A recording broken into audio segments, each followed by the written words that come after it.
अस्सलामुअलैकुम नाजरीन और सामीन, वेलकम करते हैं आपको यूएई बाखबर चैनल के ऊपर। उम्मीद करता हूं तमाम नाजरीन खैरवाफियत से होंगे। बढ़ते हैं आज की यूएई की ताज़ा तरीन ख़बरों की जानब, लेकिन उससे पहले यूएई की तमाम वीज़ा अपडेट्स और ताज़ा तरीन ख़बरें सबसे पहले अपने मोबाइल के ऊपर देखने के लिए इस वीडियो को लाइक करें, नीचे मौजूद सब्सक्राइब बटन पर क्लिक करें और साथ ही घंटे के निशान के ऊपर क्लिक करके आल के ऊपर क्लिक कर दें। पढ़ते हैं आज की पहली खबर की जानब। अमाराती पुलिस ने 49 अफराद का बड़ा मंशियात फरोश नेटवर्क पकड़ लिया, लाखों दरहम भी जब्त कर लिए गए। अमाराती पुलिस ने इंतहाई शानदार कार्रवाई का मुजाहरा करते हुए मंशियात फरोशों का एक बड़ा गैंग गिरफ्तार कर लिया है, जिसमें 49 अफराद शामिल हैं। मुलजमान के कब्जे से मंशियात की बड़ी मिकदार भी बरामद कर ली गई है। इसके अलावा इनके 39 बैंक अकाउंट मुंजमद करके इनमें मौजूद 8 लाख दरहम से ज़ायद रकम जब्त कर ली गई है। वज़ारत दाखिला की जानब से बताया गया है कि इस बड़े मंशियात फरोश नेटवर्क में स्मगलर और इनके डीलर्स शामिल हैं, जो अमरात में बड़े पैमाने पर मज़मूम सरगर्मियाँ जारी रखे हुए थे। वज़ारत दाखिला के मुताबिक ये मंशियात फरोश नेटवर्क मनी लॉन्ड्रिंग में भी मुलव्वस था। इस गैंग के तमाम अरकान को गिरफ्तार करने के बाद इनके तमाम बैंक अकाउंट्स का सुराग लगाकर इन्हें मुंजमद कर दिया गया है, जिनमें मौजूद 8 लाख दरहम से ज़ायद रकम मंशियात की कमाई से ही हासिल की गई थी। गैंग से जब्त किए गए मंशियात में क्रिस्टल, मेथ, हीरोइन, चर्स और नींद आवर गोलियाँ भी शामिल थीं। गिरफ्तार किए गए 33 मुलजमान मुख्तलिफ अवामी मुकामात पर मंशियात फ़रोख्त करते थे, जिनमें से कईयों को दीगर ममालिक की मंशियात स्मगलों से भी राब्ते थे, जबकि बाकी 26 मुलजमान नशे के आदी अफराद को मंशियात की फ़रोख्त से हासिल होने वाली कमाई जमा करते थे। मुकम्मल गैंग इस वक्त पुलिस के कब्ज़े में है। बढ़ते हैं हमारी अगली खबर की जानब। अमारात में किसी जानने वाले को कर्ज देना हो तो ये एहतियात करें, वरना मुश्किलात में फंस सकते हैं। मुत्तहिदा अरब अमारात में अक्सर अफराद अपने किसी जानने वाले को कर्ज देते हैं। कुछ अफराद तो ईमानदारी से रकम वापस कर देते हैं, मगर कुछ लोग इस मामले में बहुत ज़्यादा तंग करते हैं। थोड़ी थोड़ी रकम करके अदा करते हैं या बिल्कुल भी वापस नहीं करते, और कुछ ऐसे भी होते हैं जो इनकार कर देते हैं कि इन्होंने कोई कर्ज लिया ही ना था। अगर इस मामले का कोई गवाह ना हो तो खासी मुश्किलात का सामना करना पड़ता है, क्योंकि पुलिस या अदालत के सामने दावे को साबित करना मुश्किल हो जाता है। इस हवाले से अमारात के कानूनी माहिरीन का कहना है कि मंदरजा झैल हदायत पर अमल करना मुफीद रहेगा। जब भी किसी को कर्ज दें तो इसका तहरीरी मुआहदा होना ज़रूरी है। इस तहरीरी सबूत में रकम की मालियत, रकम किस तरह अदा की गई है, कर्ज लेने वाला वापस कब करेगा, और अगर जमानत के तौर पर कोई चीज़ रखी जा रही है तो इसका भी जिक्र करना लाजमी होगा। ज़्यादा बड़ी रकम का मामला है तो किसी वकील से मशवरा कर लेना बेहतर रहेगा।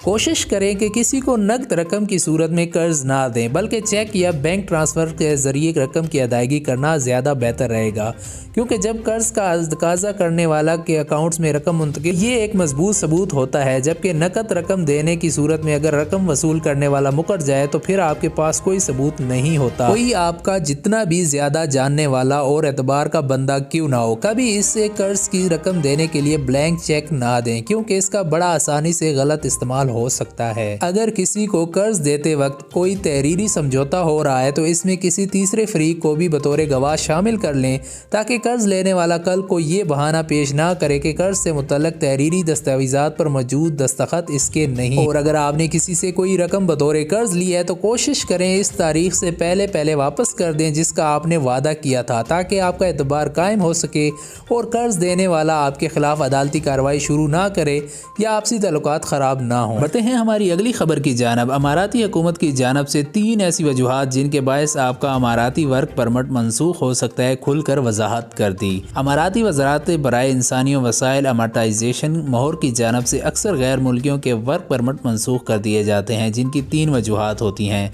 नंबर 1, अगर कोई तारीक वतन मुसलसल 3 माह तक बेरोज़गार रहे।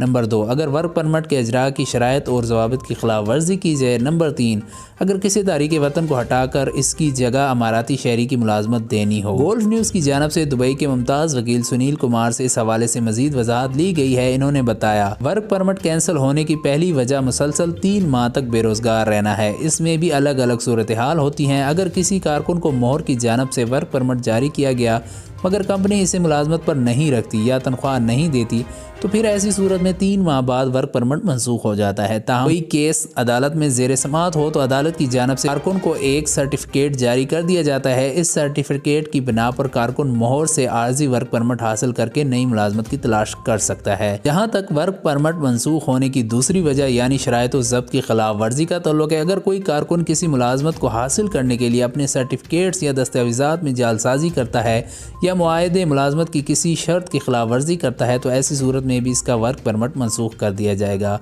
तारीक वतन का वर्क परमिट कैंसिल करने की तीसरी वजह अमर्टाइजेशन का नफाज है, यानी इसकी जगह किसी अमाराती शहरी की मुलाजमत देने की सूरत में भी वर्क परमिट मनसूख हो सकता है, क्योंकि मुकामी अफराद की ज़्यादा से ज़्यादा गिनती को मुलाजमत देना और अमाराती हुकूमत की अव्वलीन तरजीह है। हमारी अगली खबर की जानब दुबई में मेट्रो रूट 2020 4 नए स्टेशन खोलने की तैयारियां मुकम्मल, तारीख का भी ऐलान कर दिया गया। रोड एंड ट्रांसपोर्ट अथॉरिटी के बोर्ड ऑफ एग्जीक्यूटिव डायरेक्टर के चेयरमैन डायरेक्टर जनरल मतहर मोहम्मद अल्तायर ने ऐलान किया है कि दुबई में मेट्रो रेल से जबील अली स्टेशन से एक्सपो 2020 स्टेशन पर कमर्शियल ऑपरेशन का आगाज़ 1 जनवरी से होगा। इब्तदाई तौर पर 4 स्टेशनों को फ़ाल किया जाएगा, जिसमें Jebel Ali, the gardens, discovery gardens और अल फरजान स्टेशन शामिल हैं। दीगर 3 स्टेशनों को बाद में खोला जाएगा। RTA रूट 2020 का आगाज़ करते हुए नए साल का जश्न मनाएगा, जो गुंजान आबाद अजला में 2,70,000 अफराद को सर्विस फराहम करेगा। जनवरी में ऑपरेशंस के लिए स्टेशनों का इंतखाब आस पास की आबादी को देख कर किया जाएगा, जिसमें सवारियों को मुतवक्का तादाद को भी मद्देनज़र रखा जाएगा। आवाम के लिए रूट 2020 का इफ्तिताह 4 ऑपरेशनल टेस्टों और प्राइस की कामयाब तकमील के बाद हुआ है, जिसमें मेट्रो बस और सिस्टम का जामिद टेस्ट, मुसाफिरों के बगैर रोलिंग स्टॉक का टेस्ट, निज़ाम की मजबूती को चेक करने के लिए ऑपरेशनल ट्रायल भी शामिल हैं। मेट्रो सर्विस के ऑपरेटर्स के जरिए ऑपरेशनल ट्रायल्स का तहत कारोबारी सर्विस के आगाज़ से कबल तैयारियों की तस्दीक की गई है। रूट 2020 पर पहला सफ़र जबील अली स्टेशन से अल फरजान स्टेशन और मुखालफ सिमत में शुरू होगा। सफ़र का आगाज़ सुबह 5 बजे होगा और बुध रात 12 बजे इख्तिताम पजीर होगा।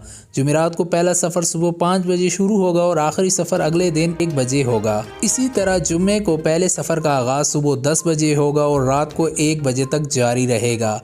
ख्याल रहे कि दुबई मेट्रो रूट 2020 मुसाफिरों को दुबई मेरीन से 16 मिनट में एक्सपो साइट तक ले जाएगी। बढ़ते हैं हमारी अगली खबर की जानब। आज भी अमारात के कुछ इलाकों में बारिश की पेशन गोई, ड्राइवर हजरात को एहतियात बरतने की हदायत जारी कर दी गई। अमारात के नेशनल सेंटर ऑफ मेट्रोलॉजी की जानब से बताया गया है कि आज अमारात में कई इलाकों में बादल छाए रहेंगे, ताहम चंद एक इलाकों में ही हल्की और दरमियानी बारिश हो सकती है।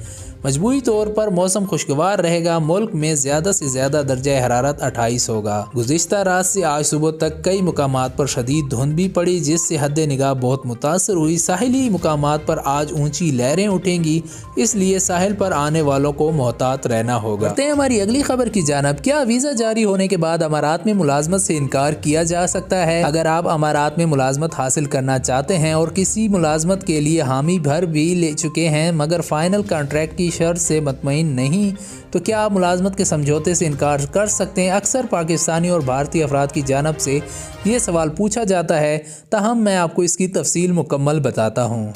तो नाजरीन, अगर आप एक एम्प्लॉयर की दावत पर अमारात पहुँचे हैं, आपका वीज़ा विज़िट वीज़ा है या वर्क वीज़ा, अगर आपने अभी तक उस एम्प्लॉयर के साथ किसी जॉब एग्रीमेंट पर दस्तखत नहीं किए, ना ही काम शुरू किया है और ना ही मुलाजमत से मुतल्लक कोई फ़वाइद या तनख्वाह ली है, तो आप समझ लें कि अभी तक आपका एम्प्लॉयर के साथ मुलाजम और मालिक का रिश्ता कायम नहीं हुआ है। इसलिए आप पर अमाराती लेबर कवानीन का इतलाक़ नहीं होता। जब आपने मुलाजमत ही नहीं शुरू की तो फिर आप पर कोई पाबंदी लेबर बैन नहीं लगाया जा सकता।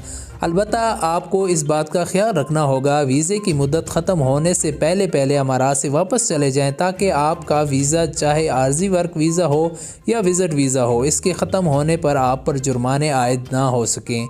ताहम अगर आप लेबर बैन के हवाले से अपनी तसल्ली करना चाहते हैं तो अमाराती वज़ारत बराए इंसानी वसाइल अमर्टाइजेशन मोहर से अपना स्टेटस चेक करवा सकते हैं। इसके लिए आप 60800 पर कॉल करके अपना स्टेटस भी मालूम कर सकते हैं। नाज़रीन, ये थी आज की ताज़ा तरीन खबरें। अगर वीडियो अच्छी लगी है तो वीडियो को लाइक, मज़ीद ताज़ा तरीन खबरें सबसे पहले देखने के लिए चैनल को सब्सक्राइब करें। अल्लाह हाफिज़।